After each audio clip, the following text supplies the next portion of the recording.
You okay? All right, we're back. Sweet Science Boxing and MMA in Hawthorne, California. How's it going, Coach Marco? It's going all right. How's it going, Chris? It's going well. Sunday. Sundays. I love Sundays. Yeah, I like Sundays. You don't have to do too much. It's not so convincing. Yeah. Well, I was sleeping earlier. So Yeah, I got you. Well, I would have liked Sunday more if I stayed in bed. Makes sense. But, there's a lot going on in boxing to talk about. Yeah, we're doing a boxing show today. This is our, number 6? Yeah, I think so. Man, right? you know what? After last weekend at Grandpa's, that was a long event. I lost count after that. Yeah, that one was like multiple. It was like I'm still tired from that. What was it, like 2 hours? I think we recorded for 2 hours. Yeah, that was crazy because we were selling stuff, we were interviewing people, we're live streaming. That's a good point. Hey, about that, next time I need to know the prices on the the gloves and the headgear and stuff. You could have got some commission off. I had so many questions. Yeah, but I think that was a good experience. We'll try to do it again, obviously, but I think with now we kind of know what we're getting into. Yeah, no, it's cool. We should have a camera crew though for the next one. Yeah, a sound crew too. Yeah, let's just get a whole crew. Yeah, we need everything. For the show. I need some ring card girls. I was gonna say, in case you guys don't know, it's just Marco and I putting on the production here. Yeah, we've got the MMA dummy. I was thinking about putting him in the chair. Oh, we could have done that this time. There's no one for the chair. We could have put that. Does he have a name? Did you name the dummy? Well, you have to think of one. No. He could be like the mascot. Yeah, no name. I don't know. I remember we used to have one called Bob. But that was Bob. That was a different. What happened to Bob? He got his arms ripped off. He got someone was doing some serious MMA. Yeah, so all the stuffing came out. He died. But now we got a new one. Anyways, it's just been. God, March is over already, right? March is over. What's today? The 24th, 25th? Not quite over. There's still one big fight left in March. Oh yeah, that's right. So we got one more fight, Anthony Joshua, coming up in March. We'll talk about that, though. Okay. We'll get on that. I think the first thing we better talk about is the Canelo suspension. Yeah. Man, I swear I need to wake up. I need more Starbucks here. No worries. But, so we talked about it. We've talked about the Canelo Triple G almost every show. Well, that's true, but there's new developments every show, right? So last time there was the positive test for clenbuterol, which he claimed came from the meat, but he's now suspended pending a hearing in early April to determine if they're going to move forward with the fight on May 5th. Yeah. And so Triple G is now evaluating potentially other opponents for the May 5th timeline. He stated that May 5th he's going to fight one way or another. Yeah, I mean, that puts the fight in jeopardy. Not just in jeopardy, it's basically off as far as I'm concerned, right? No, it's just a hearing. So meaning the athletic commission, they could go to the hearing and say that the fight can continue. In fact, I expect that they will. I don't think they're going to pull the plug on the fight. I expect that they will too. I expect that the fight will go down, but that's so for Triple G. That's I don't know what the word for it, but it's very disruptive. Towards the mental aspect of like preparing for Canelo and even if the fight looks like it's still going to happen, it's disruptive in a way where now he's got to think, oh well shit, what if it doesn't happen? Maybe I fight Billy Joe Saunders. Yeah. And that's never good, because boxers always play mind games with each other, I was going to ask you about that. Of course. For a few, at that level, because you could see there's a lot of heat coming from Canelo's camp. I mean, he's using a lot of vulgar terms and language about Triple G. Triple G now at this point calling Canelo a cheater. Is the mental game at that level? Is that psychology? Does that really impact these guys? Of course. Yeah, of course. They're is human. that part of training? Like, what are they? Yeah, of course. I think. Do you train smack talk or what? Yeah, I mean, it's from the amateurs all the way up. There's like when we're at fights, when the other team is warming up. Yeah. A lot of times they're not going to do it in the open. They go warm up like somewhere behind the bleachers or outside. Sure. Sometimes they pretend to be southpaw and they're not. Okay. or they're hitting the mitts and they look like they're completely horrible. Then once they're in the ring, they're firing bombs, you know. Really? So it's I mean that's any edge you can get in boxing. Absolutely. I mean I wouldn't put it past them, but I'm surprised that they would do it at this high level. You know, at some of the lower. They all do. Yeah. You know, and I would have thought that the amateurs is less just because you don't have such the build-up. You don't even necessarily know who your opponent is, right? So, like, these guys have months to just trash talk and do whatever. Well, even at the pro, like, the pro level with, you know, the guys that we have taken to the pros. Yeah. You know, we'll be preparing for a fight. We have, you know, if you got less than 10 fights, they hardly ever, unless you're signed by somebody, they don't really, you don't really have a big notice who you're fighting. You usually just get a fight like a month in advance. Sure. So you're preparing for somebody. You think, all right, I got a month to prepare. A week before that fight, they say, oh, this guy dropped out, but we got this guy to fight. And you're like, holy crap, what do we do now? Yeah. So it's a completely different guy. Yeah, so it's very So there's not a lot of psychology to it or mental attacks that you go on each fighter. Yeah. But it's, you know, but a lot of times the promoters, they already know that they're going to do that to you. You know, they know they're going to switch out the fighter on you. I mean, it's just all part of boxing, you know. I thought it was funny that Canelo was like calling Triple G a little bitch. Yeah, that's what I'm talking about. On Instagram, and then what did he say? I'm gonna kick your ass. Yeah, he said he was gonna kick his ass. He said all that stuff. Oh man. So I'm like, that's what I'm wondering. Does that actually do something? Like, don't you feel like that may motivate Triple G more than it discourages? Or that's like, stupid. He's not afraid of him, right? I wouldn't want to piss Triple G off. Yeah. any more than. I mean, and you said something that I thought was interesting. You said that, you know, it's going to distract him from camp and do other things like that. Do you think that this throws anything in doubt? Let's say Canelo wins. Okay. Does it cast doubt on the decision? Do people sit there and go, yeah, but he's a cheater, though, right? Like, or do you think it goes away with time? Well, that's a very good question. And that kind of brings a little validity to what I said, I think on our first podcast, that they're going to do a trilogy. Yeah. So if Canelo wins, everybody's going to say, yeah, he's a cheater. He's this, he's that. He was on freaking anabolics or whatever he was taking. Clenbuterol. Yeah. That's a hard one to say. Right there. But it's actually, rather than being an anabolic steroid, it's a fat burner. Oh, okay. Which is one of the reasons why, I mean, it's weird. Right, because he needs mass to... Yeah, he needs to gain mass. Yeah. But so it's kind of interesting. Yeah, I don't know, but if he wins, that'll definitely cast some doubt, just because of the controversy and this temporary suspension and the findings, whatever. See, for me, I don't know that it will cast doubt on the decision once the fight happens if it's a good and competitive fight. And the reason I say that is because just recently, Deontay Wilder had the fight with Luis Ortiz. Mm-hmm.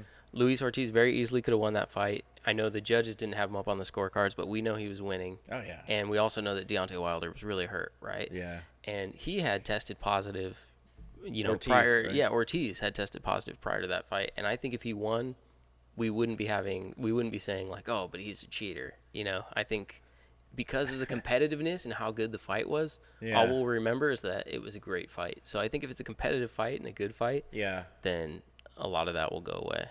Yeah, I mean, all that stuff just plays mind games on the fans too. Yeah, that's true.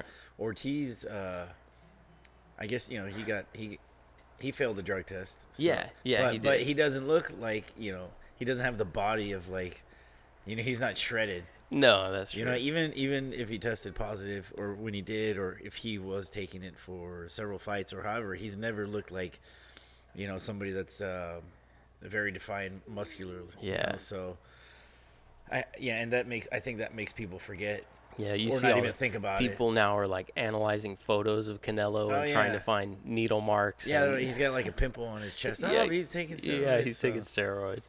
But stuff like that.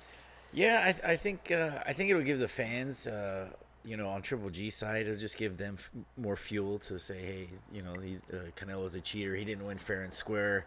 Even though there was a hearing and the suspension was lifted and the fight went through, they're still gonna complain if Triple G loses. And like I said, it's it'll give more reason to have a third fight. Sure. I think it depends though how the fight goes. Yeah, absolutely. Like if one of them's knocked out in the second round, then the chances of a third fight are diminished great. Well, yeah, you know what I mean? I mean, this is a really good fight because like the two most exciting fighters that we've had in a long time. So it's got to be definitive as far as how the person wins. It's got to be a knockout or domination boxing, and then just beating the guy down. If it's close like the last one, and then I think there'll be if it's a decision win either way, it'll be a third fight. Yeah, I can see that. Yeah. I can see that. But because it's the biggest fight you can make outside of maybe right now Wilder and Anthony Joshua. Oh yeah, for sure. Yeah. But I thought it's funny because the videos that Canelo's putting out, he's like, I swear to God, he's training in his boxer shorts. And like he looked like he just rolled out of bed, and he's someone asked me if I was going to comment on that on this week's podcast. The size and length of Canelo's training shorts. Oh yeah. They're basically bike shorts, right? They're like a Calvin Klein status. I thought it was pretty funny. But have you seen? Do you let people train in here like that? No, every so often, and I'm like, dude, put on some shorts. Put some pants on. Yeah. There's kids in here. Yeah, exactly. There's ladies in here. It's probably Canelo's the only one in his gym at that point. Yeah, but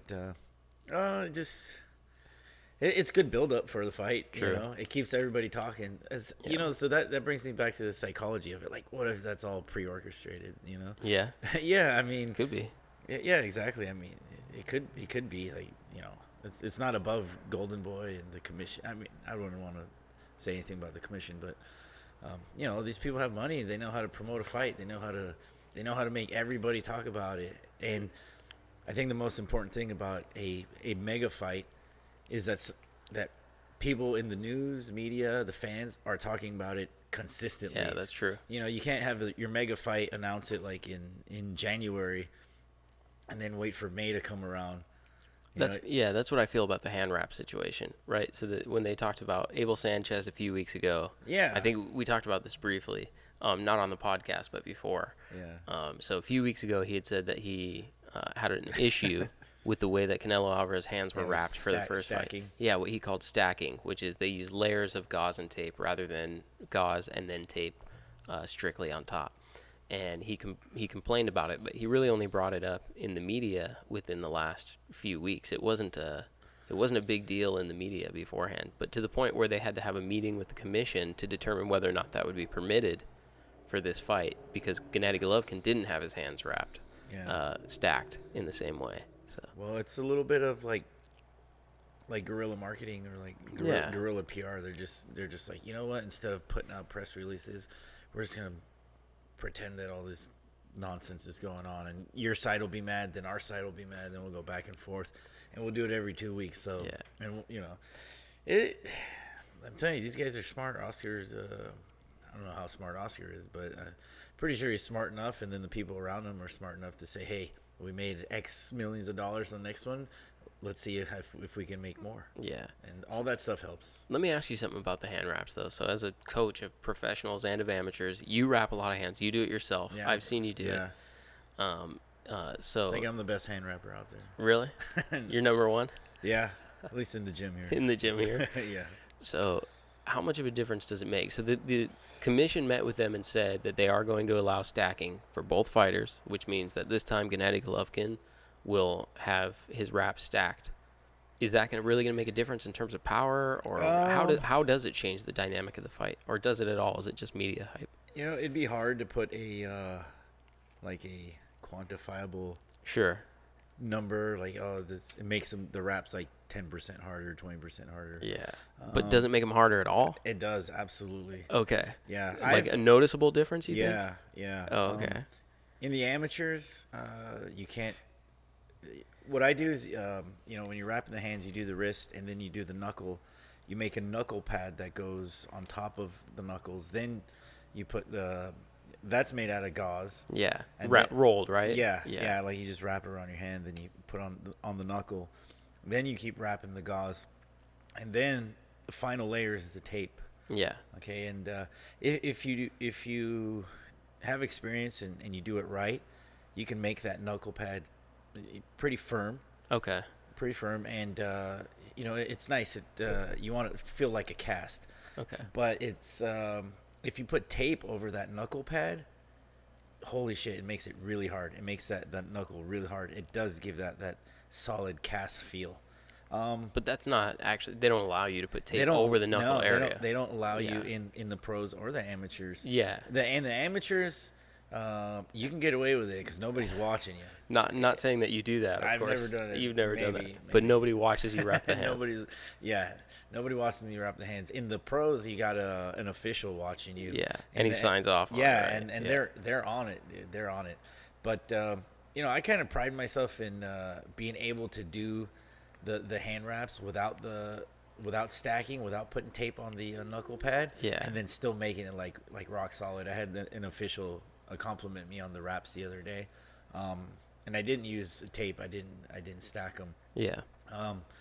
It makes it harder, but I don't really know how much of a difference or think it's that big of a difference because you're pretty sure they're on 8-ounce gloves or maybe 10-ounce gloves.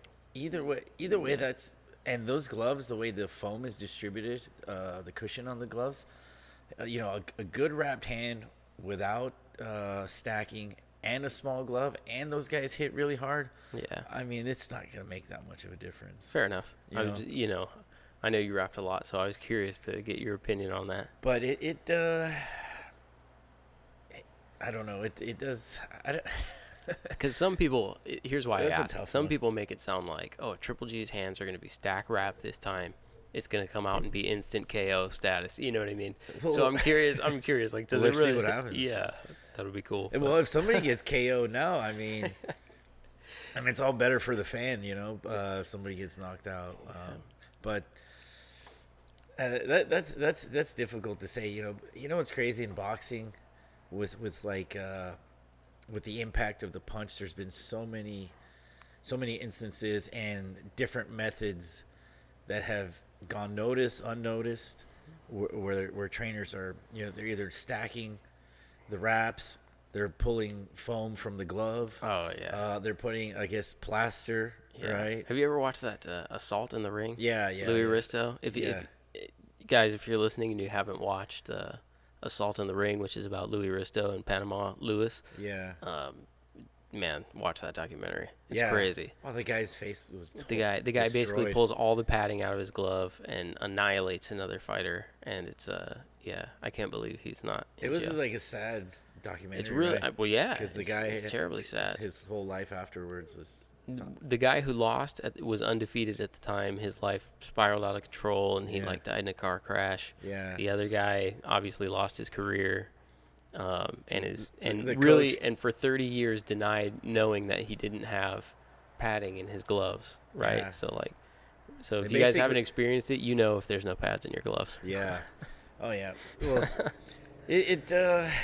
but like I said, these guys they're playing the mental game with all these this back and forth, or even if they're not playing the mental game, it still plays in the minds of each of the fighters and the camps. And then you got the stacking thing. And in boxing, like every little advantage that you can get will add up to a bigger advantage at the end of the day. But with two guys that just knock the crap out of everybody, like just knock everybody out, I don't know how much more of an edge you need. They're already knockout artists, True. If you're stacking, then you're just kind of like, meh. So the last guy Canelo knocked out was someone named Liam Smith. This actually came up on one of our other podcasts. We talked about Caleb Smith because he was in the was in the World Boxing Super Series. And you asked me, did he fight Canelo? It was actually his brother. His brother Liam Smith fought Canelo. Oh, see, I thought he looked like him. There's four of them. Like there's four brothers. They're all professionals, actually. Wow. But Liam Smith came out after the Canelo Alvarez positive test and basically said, if you test positive and it's legit, you should be out forever, right? You shouldn't get a chance to come back. Do you think that's too harsh of a stance, or do you sort of align with that perspective? Does it matter what you test positive for? I think that's harsh, no second chances? I think a second chance is okay. Yeah. But anything after that, If you test positive more than once? Yeah. I think you should be banned.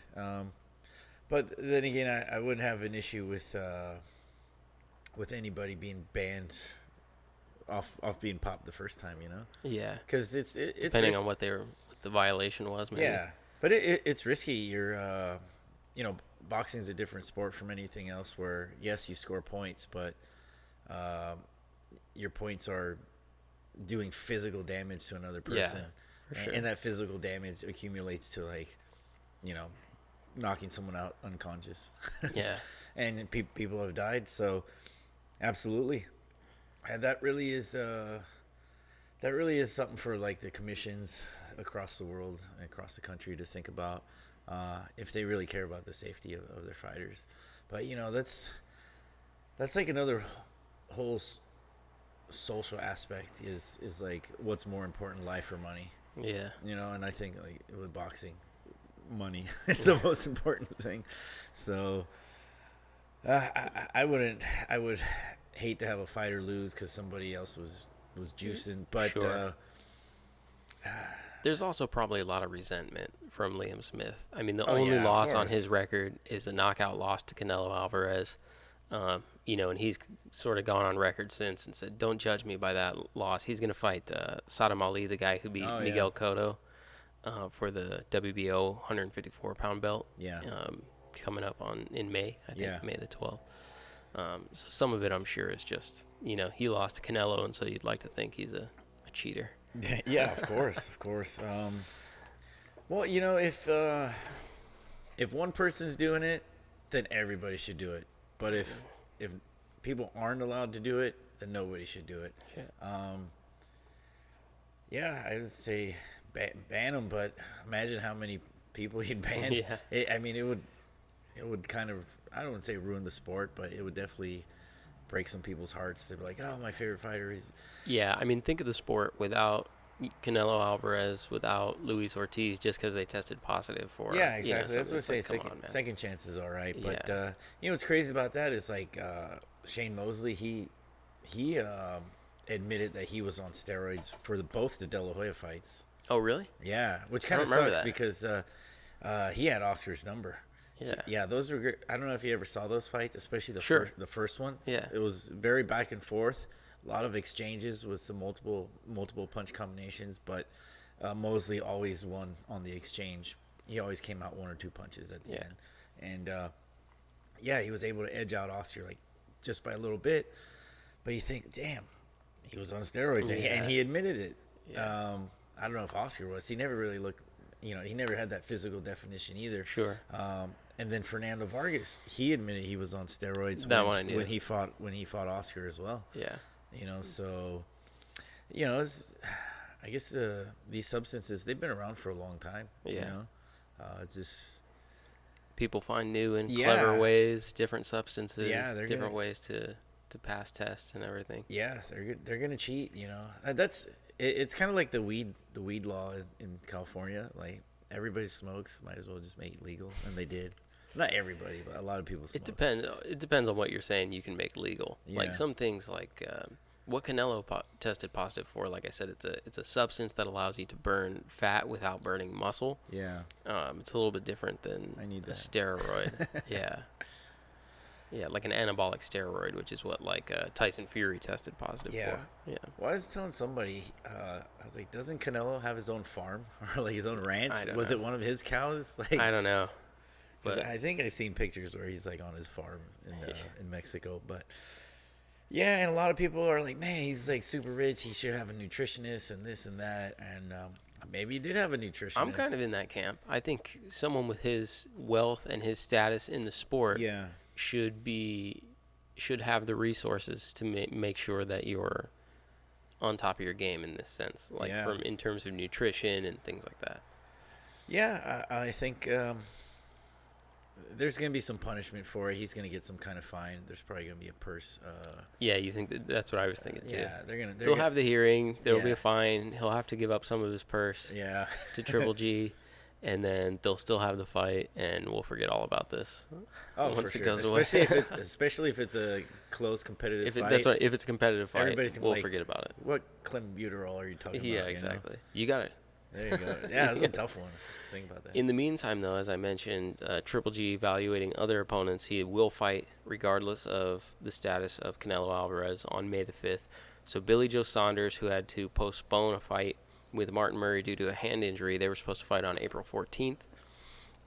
They're now talking about a unification bout with Billy Joe Saunders if Canelo Alvarez falls through. So what do you think Billy Joe Saunders' chances are against Triple G? Are they better or worse than Canelo Alvarez? Well, he's a different style fighter. Yeah. I think he's got a good chance.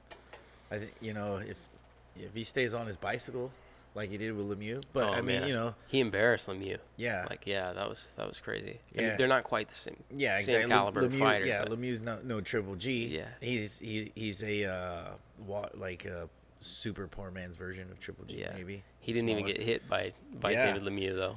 And I don't think I don't know if Triple G has the legs to chase after him for the whole 12 rounds. So especially now, I think Triple G's got like maybe 2 good fights left in him, Canelo and maybe one other one.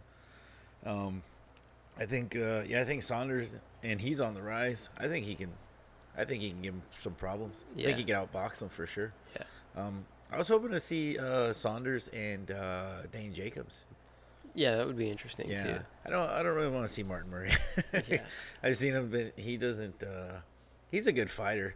I felt bad. He got robbed against Sergio Martinez really bad.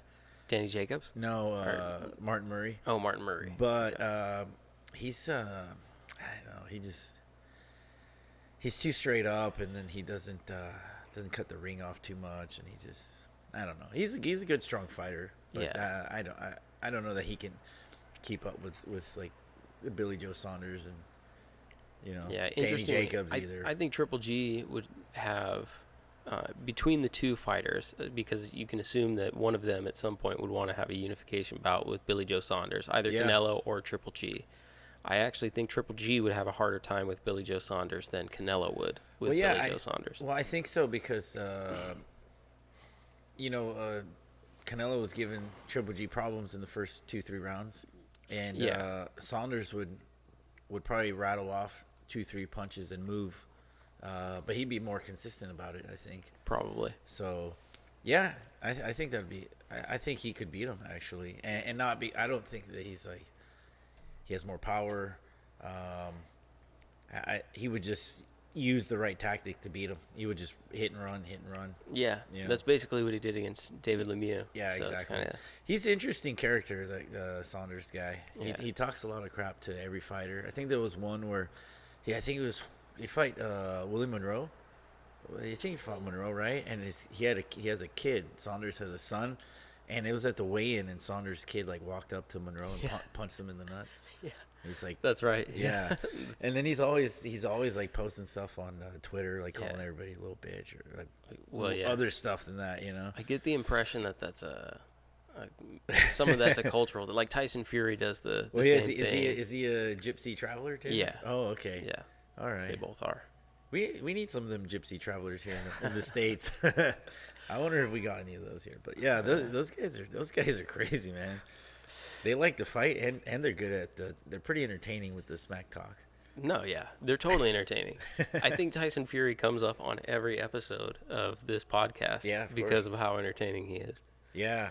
I was just watching something the other day where him and Wilder were mouthing off to each other in the ring. I was after some fight, but yeah, good stuff from the gypsy travelers over there. Yeah. We appreciate you guys in the boxing world.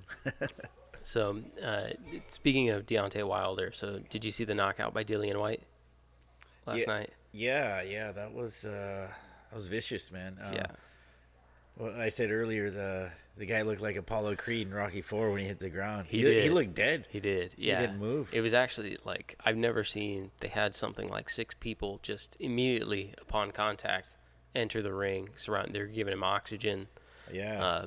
Today, by all reports that I've seen, he's all right. Okay. Yeah, he's all right. He did leave the ring on his own. He stepped out of the ring, and then they carried him on a stretcher from down the aisle. But yeah, I didn't watch the fight, but I just saw that last 30 seconds. It was a massacre. It looked like his face was already, he was taking damage, and then Lucas Brown looked out of shape. He looked slow, and it was a total massacre. Dillian White just kept him with all night power shots, and so now he's a mandatory, right? So that's where I was going. He is the WBC heavyweight champion. He's the mandatory. He's the mandatory for the heavyweight championship, for WBC. So that means he wants Deontay Wilder next.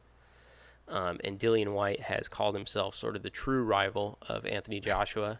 The only loss on his record is a knockout loss to Anthony Joshua in something like his 16th fight or something like that. Wow. So it was a while back. Oh, so he fought Joshua, and he did lose by knockout. Do you know what round? What round that was? Like 6 or 7. Okay. Yeah, 6 or 7. So he wants the WBC belt so that he can do the unification bout with Anthony Joshua, and he thinks that and I'm paraphrasing here, but he thinks that he and Anthony Joshua can be the Ali Frazier sort of this era. He foresees them fighting 3 or 4 times throughout their careers. Confident guy there. He's extremely confident. Extremely confident. Well, that's all great for the heavyweight division. That's that's heating up. Yeah. More players in the mix now. Yeah, I don't know about the mandatories. I had a Facebook argument with a guy named Rick Glazer, who's like a matchmaker in New York, and I was saying, no, you know what, the mandatories are bullshit, because to me the mandatories, he said, well, they're not bullshit. It's given a fighter who worked his way up a fair shot at the title. Okay, that makes sense, but number one, when is boxing fair? And number two, mandatories are put in place or what do you call it? They're mandatories at the discretion of the commission or the fighter or if money dictates, And I think, the fans want to see a unification bout between Wilder and Joshua, and I kind of think that they put the mandatories. I don't know how long mandatories have been around. Probably forever, since they've had commissions. But I almost feel like now that there's multiple titles, it's like alphabet champions. There's WBC, WBO, IBF, all that stuff. I almost feel like the mandatories are a way to prevent one fighter from having all the belts, thereby having a lot of power. Yeah. Thereby having a lot of control, and it takes away all the commission. If one fighter has all the belts, all the commissions are like, shit. Yeah. What do we do now? I think that's clearly what it is. Like anyone who says otherwise is. So from a fan's perspective, here's the thing that's the most frustrating about mandatories. The thing that's frustrating about mandatories is there's always some guy you've never heard of, has never been on TV, and it's never the other person who's clearly the best in the division, right? So like you look at it and you're like, oh, who's your mandatory? And it's Joe Random, what I mean? It's not the guy who everybody in the boxing world recognizes as the next best fighter in that division. And I don't see a way to justify that other than saying that it's about power. Why wouldn't you be fighting the next best fighter in the division? Why wouldn't he be the mandatory contender for your belt, particularly if he already has belts by the other sanctioning bodies? Yeah, right? Exactly. That should be mandatory. Yeah, that's a whole nother discussion. Maybe one day there will be like a supreme commission in boxing that, okay, you can have all your WBCs and IBOs and all that stuff. But there still has to be like one definitive governing body that says, okay, all these guys have these belts. And in my argument with Rick Glazer, I was saying that's why boxing loses fans, and that's why boxing loses respect. Because the mandatory ends up being somebody nobody even cares about or knows about. And okay, maybe he earned a shot, but maybe the rankings were manipulated to put those two together to fight to become the mandatory. And to me, it's just a roadblock to prevent the guy holding the belt from moving forward to unify titles, to get more to increase his star power. It's just.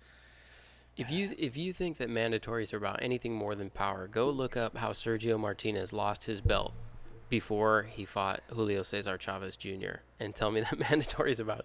They were clearly trying to get the belt on someone else, right? Yeah. They're stripping him from it. They're giving it to a fighter that he wanted to fight in order to, he wanted to fight Julio Cesar Chavez Jr. Mm-hmm. They strip it from him, and then they put Julio Cesar Chavez Jr. in a fight to fight for the same belt that they just stripped from Sergio Martinez because he didn't want to fight his mandatory, which wasn't Julio Cesar Chavez Jr.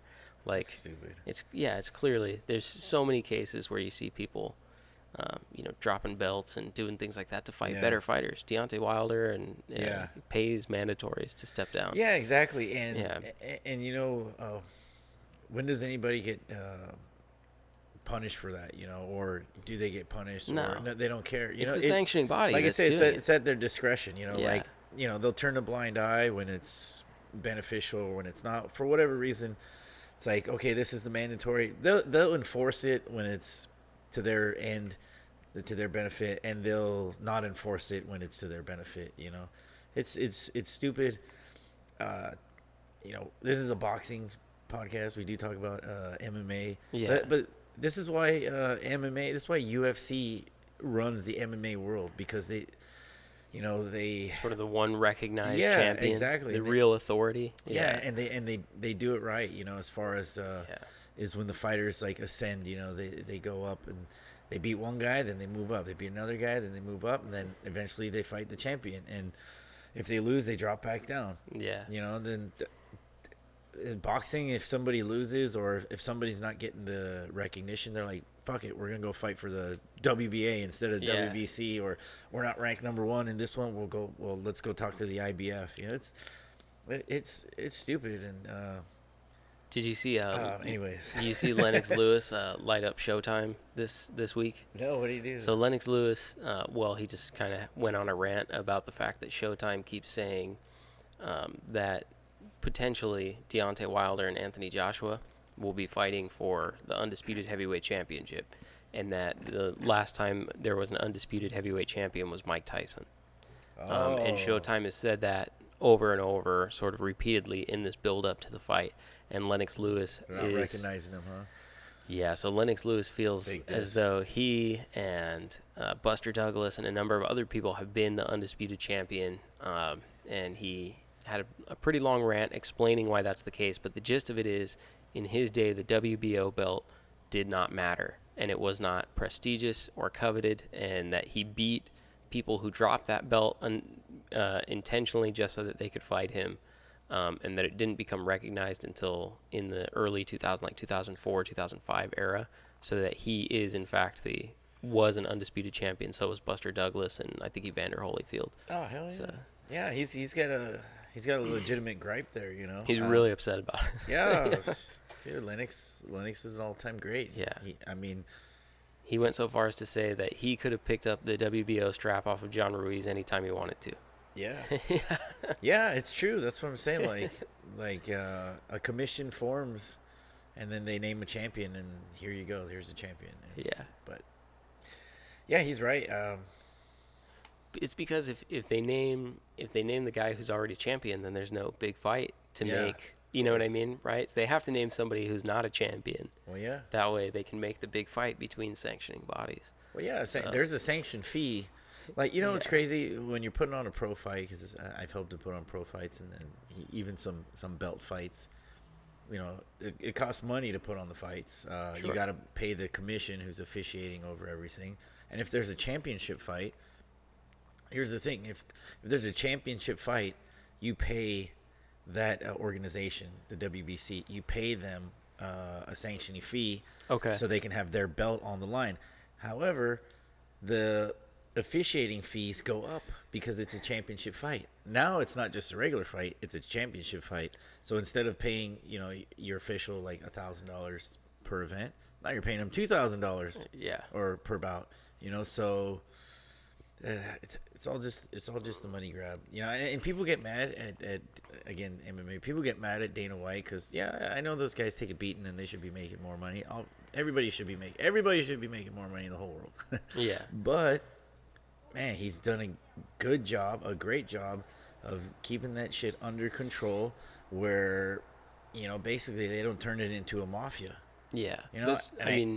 I think where people get upset with Dana White and UFC is the amount of control that they have over the dollars that are going to the fighters and their endorsement deals and things like that, compared to, they are recognized sort of universally as these are the big dogs. But Floyd Mayweather can go and box one fight and make more than an MMA guy could make in his entire career. But if it wasn't for Dana White and his group and the way that they run that and the way that they have the grip on that, MMA would be the same as boxing, where there'd be a ton of sanctioned bodies and there'd be all these MMA champions that nobody fucking knows about. Yeah. And it would lose a lot of credibility. Yeah, that's true. And in a sense, boxing, what do they say? Boxing is like the sport of kings, and boxing was as big, if not bigger, than baseball back in like the 50s and 60s. But you can make an argument for when all these sanctioned bodies started coming about. That's when it started to kind of lose its mainstream fan base. Because everybody's like, oh, there's a champion, there's one champion, and then there's two, then there's three champions. Well, then who's the real champion? Well, I don't know. Nobody knows who the real champion is. Who cares? You see that there's some that are now issuing more than one belt. So they have like the super champion belt. I was going to mention that because WBC super champion versus WBC normal champion. Yeah, because the silver belt, right? White has the silver WBC. I'm not even talking about the silver belt either. That's another fucking thing. So there's the silver belt, and then there's the world championship belt. Yeah. And now they have the super belt. They have the diamond, but they have the super world heavy championship belt. So no, and like I said, it's the same organization. No, and then they have an America's champ, they have a European champ, they have every region of the world. I watched Robert Garcia talking about championship belts the other day, and even Robert Garcia, who's a Hall of Fame trainer, right? You see on HBO all the time, can't keep track of the belts and who has them and what. If he can't do it, then there's no way they can expect average fans and stuff like that to do it. Yeah, and like I said, well, so I saw after the fight where the White knocked out the brown guy, and I see him with a belt around his waist, and I'm like, oh, he's got a belt. I'm like, well, what the hell's the point of that? So if the belt looks exactly like if the silver belt looks exactly like the championship just like belt, the regular one. What the hell's the point of that? That's why you see fighters who you've never heard of. They go walk into the ring, they got like 5 belts. Oh yeah, and you know what? I think, bless his heart, Mayweather. I mean, great fighter, but I don't blame him. Smart guy, business guy, but he's walking into the ring. He's got all his belts and all that kind of stuff. Yeah, he's got all his belts. Yeah, and he kind of opened up a little bit, marketing wise. All the other fighters and the commissions are like, man, it looks good when this guy's walking in with all them belts. But I would say also that Mayweather is one of the few people who doesn't care about the belt or the sanctioning fee or any stuff. But towards the end of his career, what mattered most was the payday, right? Yeah. So like if he had to drop the belt to get the payday, he'll do it because the belt didn't matter, right? Yeah. So like, no, for sure. But speaking of which, so Floyd Mayweather, I don't know if you heard this. So a few things have come out. So he's going to be training with Tyron Woodley.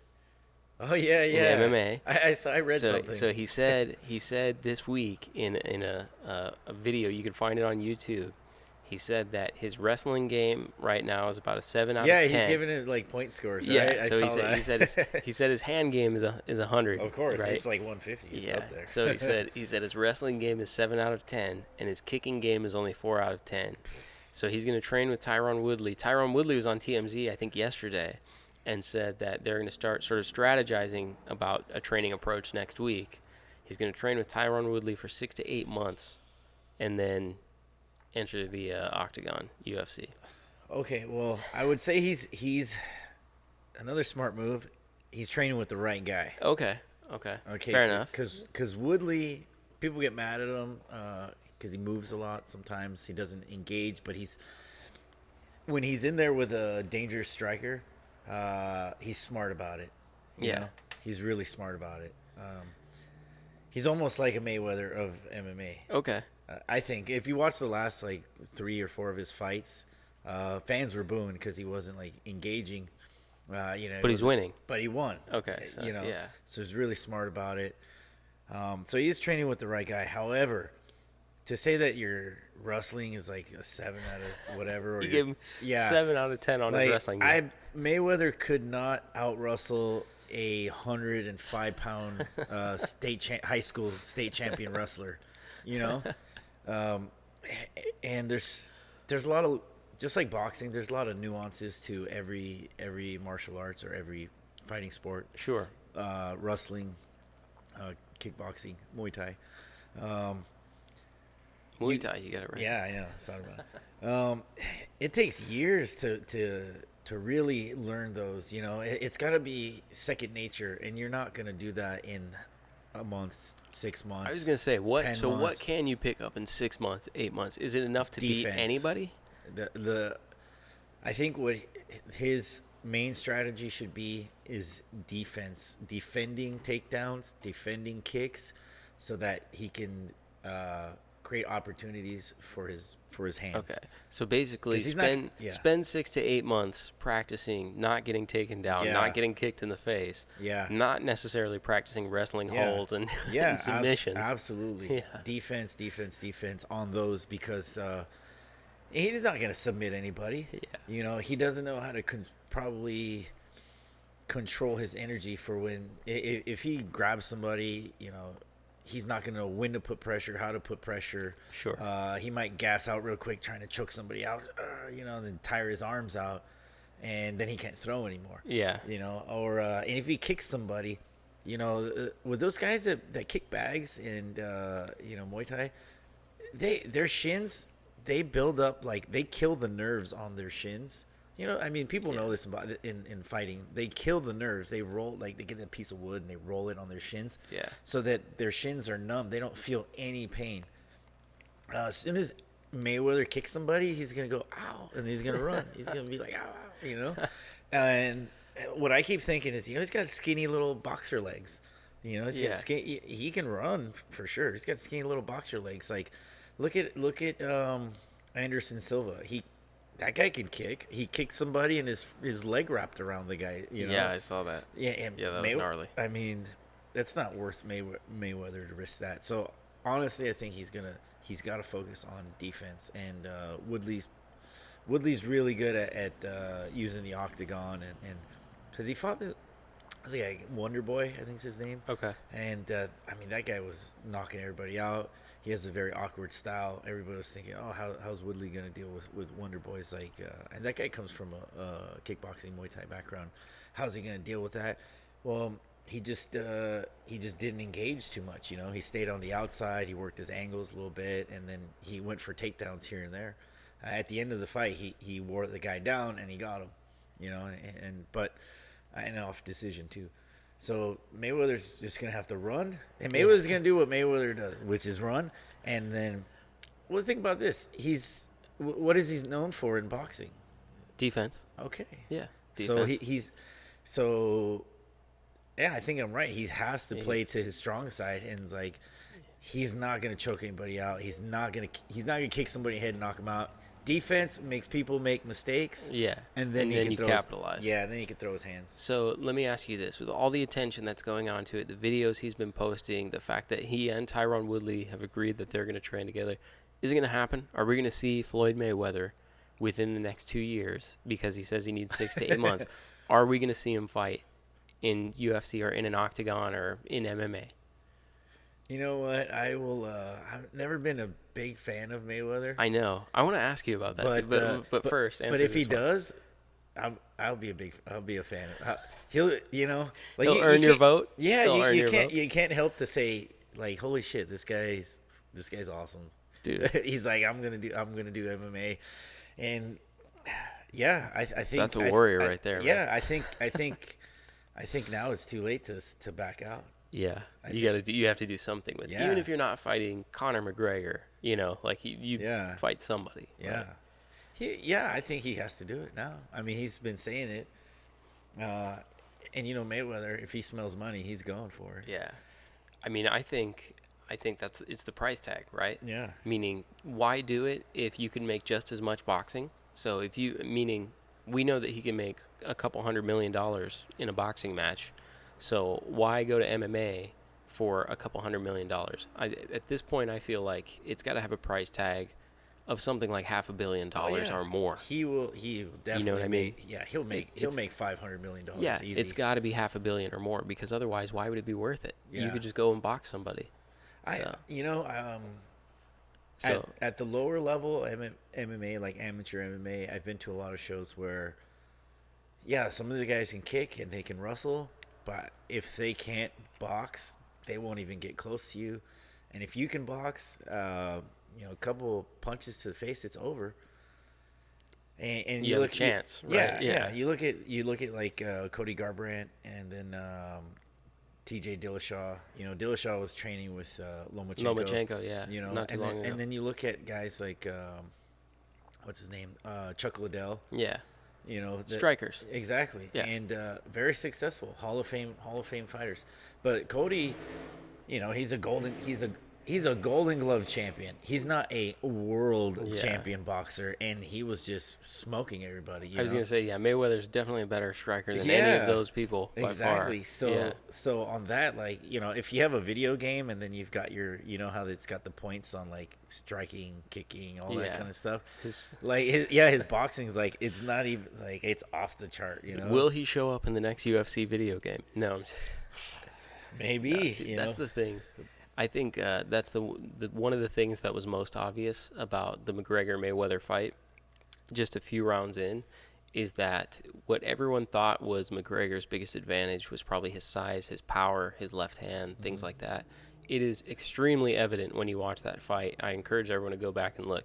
Mayweather clearly hits harder than he does, without a doubt. Right? Like the punches have way more impact than what McGregor is able to deliver, and that he's supposed to be one of the sort of premier strikers in MMA. Well, I think that's the big difference on 4-ounce gloves versus 8-ounce gloves. Yeah, maybe versus 10-ounce gloves in the pro boxing versus MMA, because then you can hurt somebody really bad with 4-ounce MMA gloves just with an arm punch, but with in boxing, you got extra padding on it. You really got to turn your whole body into it. Yeah. And then, and he's not even, in terms of boxing power, he's got good power enough to keep people away, right? Like Mayweather? Yeah, in the sense that like you don't see Canelo Alvarez or Shane Mosley just walking through those shots. No, but he's also not a great puncher, right? No. So there's plenty of people like Gennady Golovkin who are big punchers. So. Yeah. Well, he was more of a KO artist in his earlier days, before he injured his hands and when he was lighter. Yeah, I think his last KO was probably Ricky Hatton. I don't know. It depends if you count, I guess, Victor Ortiz.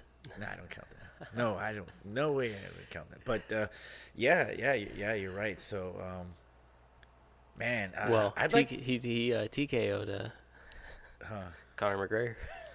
Yeah, he would have knocked him out for sure. He would have knocked him out. I'd love to see Mayweather get like 3 or 4 MMA fights. And can you imagine? And then challenge Conor? Could you imagine him fighting for the UFC title? Now you're talking $1 billion. It's got to be before that. He's got to be at least $500 million, I think. Well, yeah. To get him in the octagon, $500 million. I'm saying that he could probably make like $2 billion off like a 4 or 5 fight career in MMA. Tell you, these guys are smart, man. They'll do it. I know that you're not the biggest fan of Mayweather, so I've been meaning to ask you about this. Why is that? What is it about him that aside from, I'm talking about boxing. Obviously, personally, the guy has some issues that could clash with anybody, but from a boxing standpoint, what is your issue with Floyd Mayweather? I don't know. I think not being humble, just the bravado and the arrogance, not bravado, but more arrogance. Sure. Extremely arrogant. Yeah, and I think it's just arrogance. People. How much of that do you think is tactics? Like in the sense that Muhammad Ali, a lot of people were arrogant, more so than they needed to be, because it brings fans, it brings money. And when I say fans, I don't mean fans of him. Just as many people buy pay-per-views to see Mayweather lose as to see him win. Right? I think behind the arrogance, they're genuine people. They're probably okay. They're probably all right. Yeah.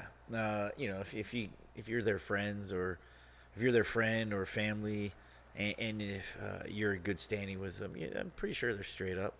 However, I'm pretty sure the arrogance is like legit. Yeah, it seems like it. Yeah, I think Conor too. Both of them seem like extremely arrogant individuals.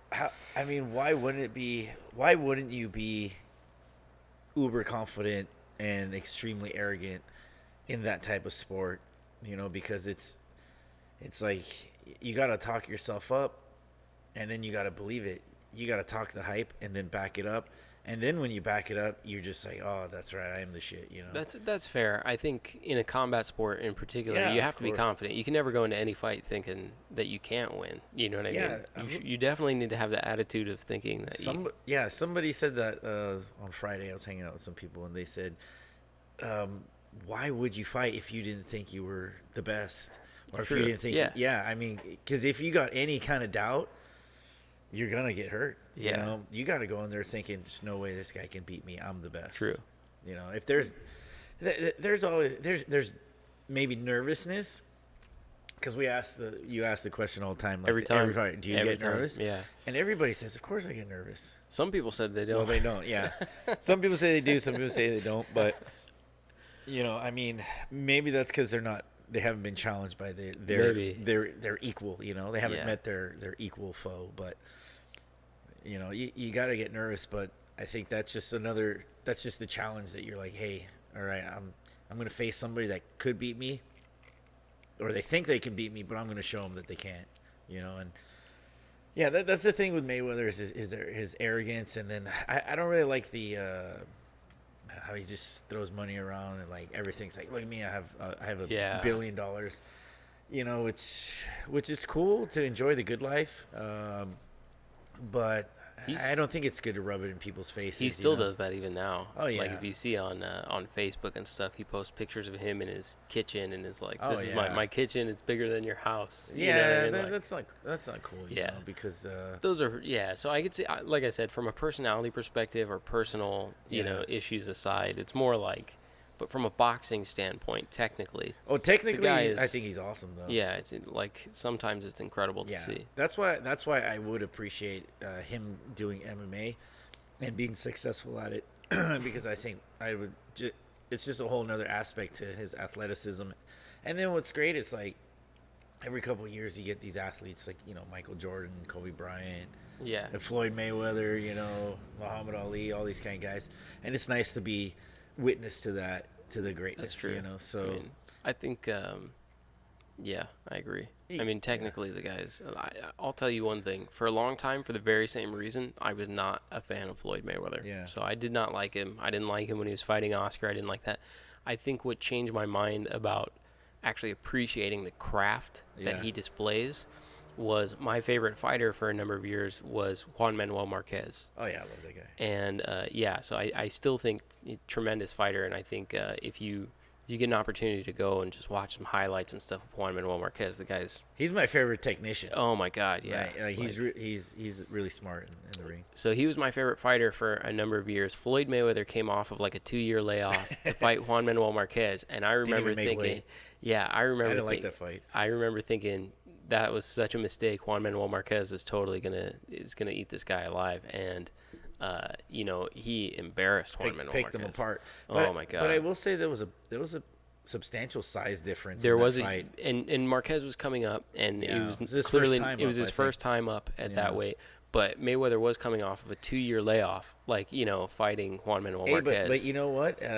Towards the later rounds, Marquez started finding home for his overhand and for his left to the body. Yeah, but he clearly lost. And there's this highlight from that fight, which is one of my favorites, where he lands a shot on Marquez, and Marquez throws, and Mayweather ducks from the waist all the way down underneath the shot and kind of comes up on the other side, facing Marquez's back.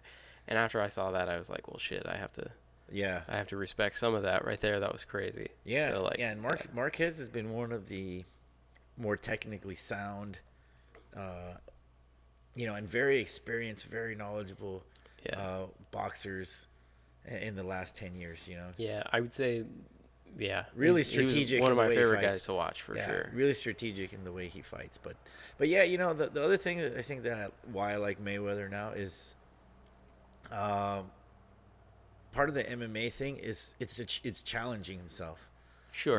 And then he's a little bit of an underdog. And then when you flip the role where he's like, I'm the boxing god, and now he's like, well, I'm going to try MMA, and you're like, dude, this guy, you're going to get smoked. But then you're like, hey, now he's on our team, from the boxing side, going to the MMA world, and so you got to root for It's him. true. He's a little bit of underdog I now. didn't think of it like that, but we are Yeah, kind of teammates. Being from the boxing side now, yeah, you kind of have to, you know, yeah. You want to see him you do want to well. see him be successful. Yeah, because Yeah, all that's those true. crazy MMA guys out there, they were like, they swore up and down that McGregor was gonna kill him, but we Yeah, we knew that better. was silly. Yeah, of course not. Right. But so smart businessman, that I appreciate. He's gonna make if he fights 4 to 5 fights in UFC, he's gonna make about $2 billion. Yeah, he has to. Otherwise, there's no point. And It doesn't make sense. he's. I mean, I gotta say, people talk all this shit like he can't read and all this stuff. Who cares? Yeah, the guy is smart, man. Because the way he picks fighters, he always picks them like at the right time. I don't think that some of the boxers that he ever really got challenged too hard, but still some of those boxers were professional, and like Azab Judah, he could have beat Mayweather, but he didn't. Here's the thing. So I have a comment on that because a lot of people will say he handpicked those Cherry fighters. pick, yeah. He cherry picked. They were bad fighters.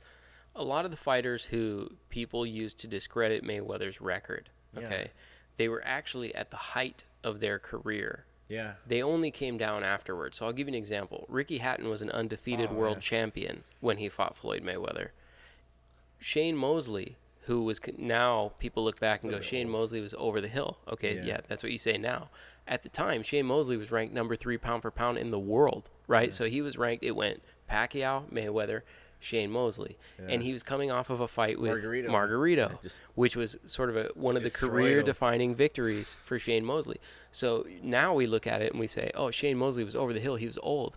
Shane Mosley was coming off of the best fight of his career and was ranked number 3 pound for pound. Yeah, he had won several fights in a row. Yeah. Like leading into Margarito, he'd look really good. Yeah, he was like literally at the pinnacle of his career when at that time. So now we look back and we go, oh, Shane was old, or we look back and we go, Hatton was washed up. But they were he was an undefeated world champion. What else do you want? Like if you're not satisfied with someone fighting undefeated world champions or people who are ranked top 5 pound for pound at the height of their career, then what can you do, right? Who could he have fought? I think because Floyd made it look so easy. Yeah, it's true, and because people don't like him, people don't like him, so they make excuses. But the truth is, if you're not satisfied with that, who would you have been satisfied with? Because people will say, "Oh, Floyd dodged this guy. Floyd dodged this guy." They're names that you wouldn't even remember now, and he went on to fight Hall of Famers instead. He went on to fight Miguel Cotto at 154 pounds. Yeah. Instead, that's a future Hall of Famer. Nobody can. So what, you dodge someone so you can go fight Miguel Cotto? Miguel Cotto is the fiercest opponent on a number of people's resumes. Oh yeah. So I always thought that was strange that people say he like handpicked or cherry picked his opponents. They were good fighters at the time. They're only considered cherry picked now as we look back on them. Maybe, but I still do think. That he's very wise in who he fights when he fights them. Whether or not it's valid to call it cherry picking or not, probably. You make a good argument there, but I think I just mean when you look at it at the time, they weren't cherry picked. No, I think he'll be smart about who he fights in MMA. I hope so. Right, he better be. And I mean, he's a master businessman as well as master defensive boxer. I wish him well in MMA. I would love to see him do well and make plenty of money like he always does. And it'll be entertaining for us. Give us something to talk about. Definitely. So we're just over an hour. I'm going to do already? Yeah. Damn, yeah. man. We're about an hour and 5 minutes. But I'll do you mind if I just do a quick rundown of some of the fights that happened this weekend? Yeah, can we talk about the Ryan Garcia fight? Yeah, exactly. That's what cool. we'll do. Yeah, so sure. Ryan Garcia, first, he got a KO over Fernando Vargas. Not that Fernando Vargas, another Fernando Vargas. A veteran of 50-some-odd fights. They kept saying 52, but when you look at the guy's box rec, it's actually in the 40s, I think. But did you watch the knockout?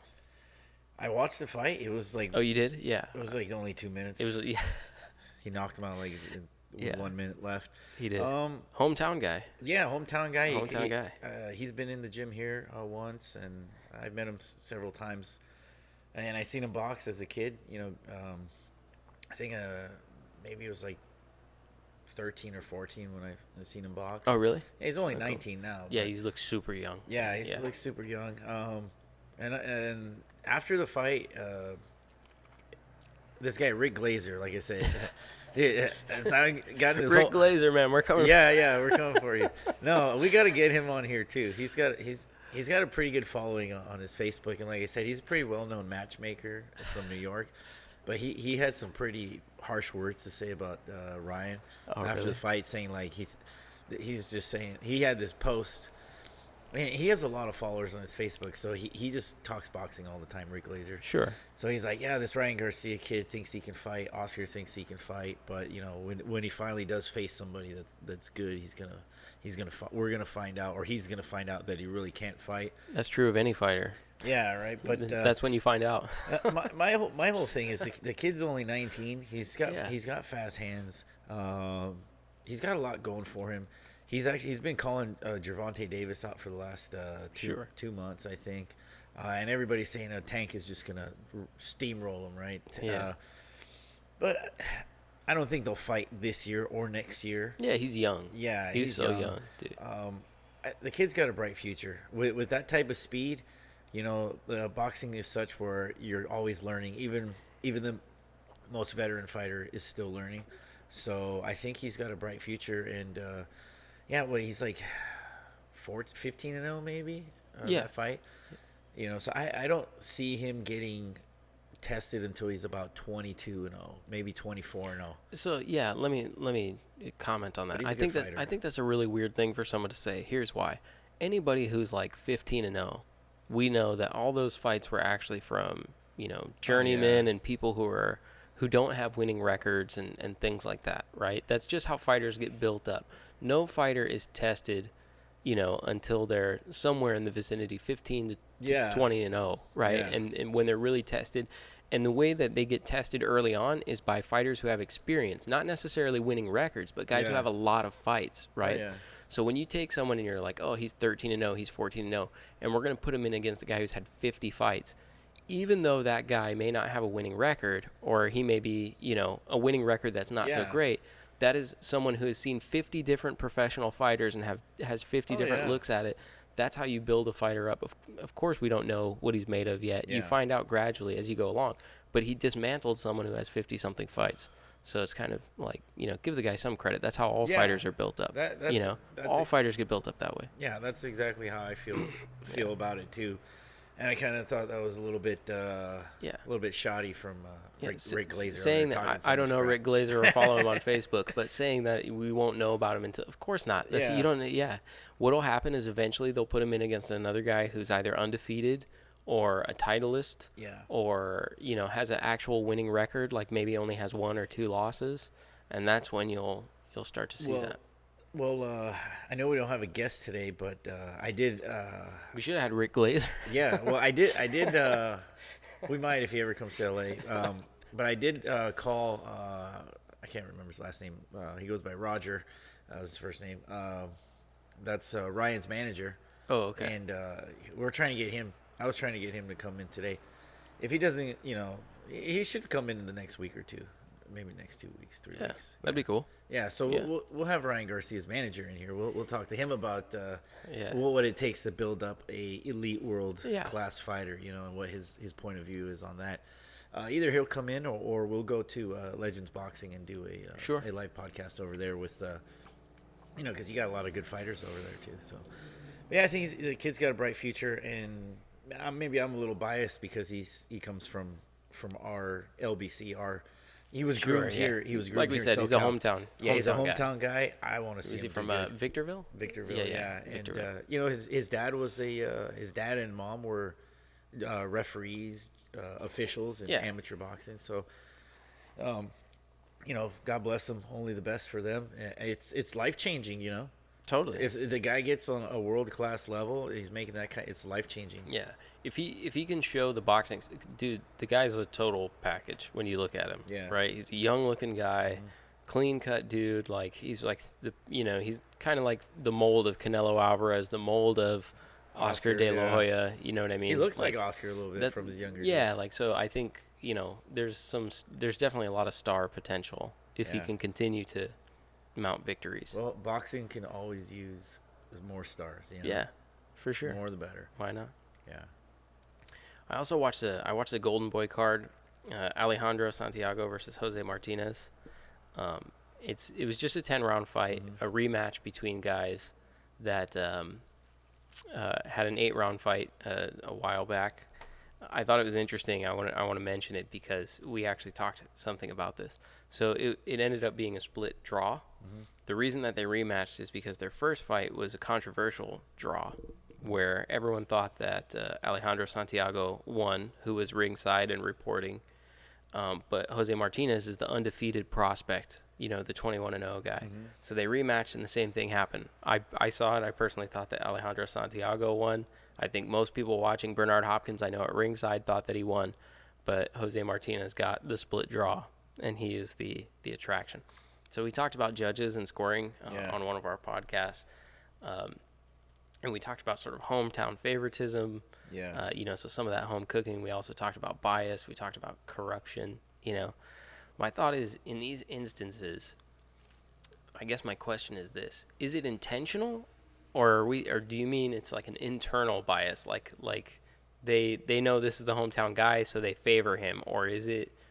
Are you meaning, like, is your thought that they know it's the hometown guy? It's been worked out with the commission. You know what I mean? Like, it's been like, I'm always curious about that, because you look at Teddy Atlas. Question. Yeah, like Teddy Atlas. Every time something like this happens, he goes nuts, and he says corruption, which to me means there's some collusion, right? There's some cooperation between conspiracy. Yeah, a conspiracy, and that's what Teddy Atlas goes to every time one of these decisions happens. And I don't know if it's that so much as it is, just personal bias and things like that. But how does that happen twice in a row to the same guy? You know what I mean? Well, if you don't knock him out. Yeah, that's what you said before, too, is you got to take it out of the judge's hands. I don't think that... it's still frustrating as a fan, though. Yeah. So I don't think that, officials or judges are getting paid extra or getting paid off or anything like that. Yeah. But you got to think about this. Judges and officials or referees are getting paid, period. Yeah. And the check comes from whoever is putting on the event, which is the promoter. Okay, so there's they're getting paid to be there. Whatever A-side fighter or whoever sold the most tickets, he's selling the most tickets for the promoter. He's putting fans in seats. It's the survival of the sport is what it is. Okay. And a lot of times I think about, like, are they in a back room, like, talking, like, okay, we're gonna even if it's close, this is what we're gonna do. I don't. They don't coordinate like that. I don't think they're sitting back there talking about it. It's one of those like unspoken things. I think that's how Teddy makes it sound always. Like, everyone's huddled up in a room, and the judges are saying, "This is how we're gonna hand out rounds and stuff." No, I mean, because. Respect to Teddy, by the way. Yeah, he's great. I just want to. But Ryan's manager told me something pretty funny, and this doesn't pertain to Ryan because I think he can box. He's a hell of a boxer. He's like almost 10-time national champion. But his manager said, "You know what? You give me somebody who can sell tickets, and we talked about this too.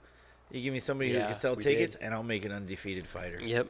And at the end of the promoters want to sign that guy. I mean, if you're knocking everybody out, but you can't put one seat in the house, you can't sell 2 tickets to save your life, nobody gives a shit. Yeah. We did talk about that. It's right. Like if a tree falls and nobody hears it, does it actually fall? I got you. It's the same. It's the same thing. You're only exciting if somebody cares, if fans are there to watch you. So, it's probably it's definitely, I think it's unspoken, but they know it's a survival of the sport, and you want to bringing more fans into the sport means more revenue for the sport. Yeah, means the judges get to judge again next week, and the refs get to ref again next week. I think that's a much more still perspective of what's actually going on. But maybe sometimes they get paid. Who knows? Maybe. So a couple other things that happened in the last 2 weeks. Irish Michael Conlon, the 2-time Olympian, 2012 bronze medalist, won by TKO over David Berna, a body shot. He sold out the theater at Madison Square Garden for his second straight St. Patrick's Day. He was the main event, despite the fact that it was like there was a title fight that was on before him, 140 pound.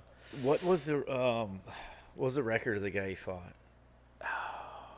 David Berna. I don't remember. Okay, because the interesting it wasn't bad. It was like 15-2 or something like that. Like it was like because Conlon switched trainers, and I don't know if his last fights were in the East Coast or if he fought out here, because he was training with Manuel Robles, who's got a couple world champions out here, but he had switched. His last fight before this one, he didn't look great. He didn't knock the guy out. Yeah, he was 15-2. So yeah, that's pretty good. The fighter he fought against was 15-2. He knocked the guy out with a solid body shot, man. Yeah, I mean, not to take anything away from his previous trainer, but it sounds like it was the right move, because the last guy that he fought, he had a hard time putting him down. He didn't even put the guy down. It's crazy. Like it's the fact that he's selling out the theater at Madison Square Garden as the main event on a title fight. In his, what was it, his fifth professional fight or something like that? Everybody likes the Irish guy who can Is fight. That what it is? I think so. Yeah. He's only 5-0. Yeah. He got robbed in the Olympics so bad. Yeah. Well, that's one of the reasons that his fight is one of the reasons that the 2016 all 30-something 2016 officials and judges were suspended from the Olympics. One of the reasons was because of that fight. So Michael Conlon. And then on the undercard of that one, Jose Ramirez won a unanimous decision. He was also a 2012 Olympian, 21-0. He beat Imam for the 140-pound WBC belt that was vacated by Terrence Crawford. So he's from Fresno, I think. He is. Ramirez, yeah, he's a local guy too. Yeah, former Olympian, local, 21-0. It was a good fight. He looked good in that fight. Yeah, I didn't see it. I've been meaning to watch that. I didn't really watch too much boxing. There was a lot of Olympians on in the last 2 weeks. Joe Joyce, former Olympic silver medalist, won his third professional fight. And that's I think that's it. A lot of this stuff is pretty much older. Yeah. But some good fights. Yeah, I'd like to I saw something where Joyce was him and what was it? Haymaker? Yeah, David Hay. Yeah, David Hay. And they were talking with some guy, Chisora is his name. Did you see that? I did, yeah. They were like ringside, and they were ringside. And Chisora was like, "Hey, I'll give you, if you knock me out, you can pay me $1, or basically a pound." Yeah. And he's like, "If I knock you out, I get all your money," or something like that. The two of them, were going at each other. So that Joyce guy, I watched him in the 2016. He's a hell of a fighter. Yeah. He's looking good as a pro too. Yeah. So I think he'll do very well. He's got good size on him. It's exciting to see these. That's why we're telling you. That's why our first podcast, amateur boxing is very important. Yeah, we've definitely put a little bit of an emphasis on amateur boxing. It makes it. I think it makes it more enjoyable, technically and visually, for the fan when the guys can show you exactly how it should be done. Yeah. And you learn that from the amateurs, Sure. Even though at Grandpa's Boxing last week, who was there? What's his name? Gabe Rosado. Gabe Rosado. And he only had like 10 amateur fights. Really? Yeah. Yeah. That's kind of not the best example, but yeah. No, yeah, exactly. I mean, there are exceptions to the rule, basically, but a lot of the guys who are at the top of the sport right now had incredible amateur pedigree, hundreds of amateur fights, or were former Olympians. Anthony Joshua. Yeah. So you look at a lot of those guys were. I think the amateurs is sort of a critical component. It's overlooked. Absolutely. Well, we might have your uncle announcer might be here next week. We might have. You'd said Title also. Title, I haven't maybe. Asked him yet. Okay. So Jim, if you're watching and you're available next week. Yeah. If Title doesn't show up. If Title doesn't show up. Well, he doesn't live here, right? Oh, okay. No, the Title guy. Yeah, the Title guy doesn't He's live from here. Kansas, I guess, where they run the office. Yeah, so if he's in town and available, we gotta work around Kansas. Yeah, but we've for all the listeners out there, we got some exciting guests lined up. Famous cutmen, managers. People who run equipment businesses, people who run other gyms.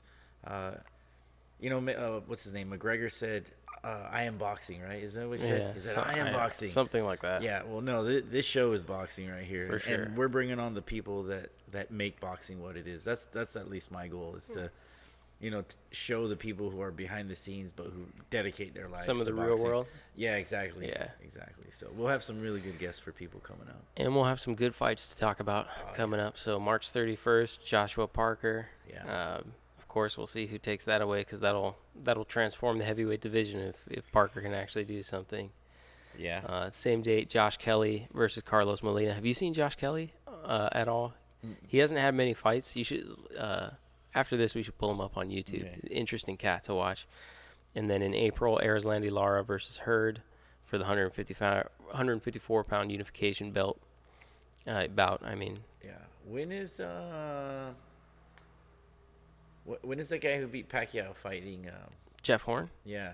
That was pushed back to May, I think, because of Crawford was injured. Oh, okay. Yeah. So that was pushed back.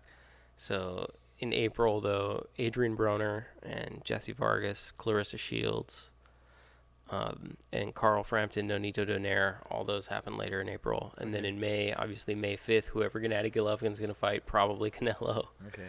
And then Lomachenko and Linares. Oh, yeah. Yeah. Awesome, man. Yeah. See, I'm always wondering, like, after a big fight, I'm like, damn, that fight was awesome. What's next? Who's next? Yeah, exactly. Who are we going to put next? Yeah. But I'm going to create a graphic that just shows the boxing schedule. We'll show it at the end of every show or something. Totally. That just shows these are upcoming and what networks they're on. Yeah, we got to get serious with this. Well, not that we're not. But, I was going to say, have I not been serious with it? I mean, like,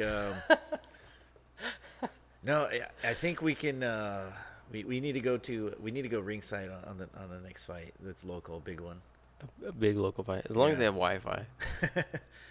Well, I mean, a pro fight, Yeah. Yeah. That'd be cool. They got to let us in as media, We are kind of, Well, we definitely are. We definitely are. All right. But I'm looking forward to that as far as us being ringside and then being able to analyze the fight, so then we can come back with some good analytical on whatever happened, For sure. Maybe we'll get backstage, do some interviews or something. Yeah, I'd love to. But I'm looking forward to that. Man, this show's evolving. It's cool. Yeah, try and do something. I hope you guys like the new intro. It's for you. Yeah, I got to see it. Yeah, you haven't seen it. I'll show you after this. Awesome. All right, cool. Shout outs? Yeah, I want to say thank you to CW Promotions out in Southgate. It's a small gym. They brought, I guess, twice this month, they brought over some amateur fighters to spar with our kids. It was very exciting. Thank you, CW Promotions. It's a good gym. If you're in Southgate, head out there and sign up and learn some boxing. Other than that, that's pretty much it. CW. Yeah. I'll do another thanks to Grandpa's Boxing Gym. I think you gave him a shout out last time, but I'll give him a shout out this time just because they were very cordial, good hosts. They let us set everything up and get through their fights and even sat with us for a period of time. Super cool place, Grandpa's Boxing Gym, Westminster. Yeah, that was fun. Yeah, that was fun. A lot of posters. A lot of posters. Yeah, you need to up your poster game in here, by the way. I wonder if they have a count on how many posters. It's got to be like in the couple hundred. I will say this though, you've got the frames out. Yeah, you've got the frames out, which is a little bit different. Grandpa's just kind of has it like wallpaper. Well, they're all laminated. They're laminated, but yours are framed here. Yeah, but still a lot. But yeah, you got to up your poster game a little bit. Oh man, we're all right for now. No, you're good. I want to put more pictures of our fighters. Yeah, that's a good idea. When they're winning fights and pros or amateurs. So. Not that they're not winning fights. No, they're winning. Yeah, they're winning fights right now. Yeah, but it's well, we've had 4 fights in the last 3 weeks, and we've won 2 out of 4. All so right. we're batting 500 right now. This is not bad. No, it's all right. Not bad. Yeah. It's the amateurs. You're gonna get some blemishes. That's actually in our second podcast. That's what one of the questions I asked the kid was if the record was unblemished, and his dad, DJ Walton, said it's the amateurs. They're all blemished. Nobody goes unblemished. Yeah, well, what did we talk to Superman, Sylv, right? Ashton at Grandpa's. And what Yeah, did he say? yeah. He was 99 fights and he had 9 losses. Yeah, so he was I said pretty 90. good. Yeah, Pretty he good. was 90-9, and your reaction was, "That's pretty good." That's not bad. It's a good start. So then when he said like their gym has 5 top 10 fighters or something like that, and I said number ones. that's pretty good. It's pretty good. I'll cut that up. Well, we got to post that one too. Yeah. Yeah, we got to post that interview. Yeah. Shit, I'd like to have one number one. Number one. We came close a few times, but anyways. That's good. Close is good. Yeah. Pretty good, I mean. We're on our way. It's pretty good. All right, man. That was fun. All right. See you guys. All right. Thank you. Peace.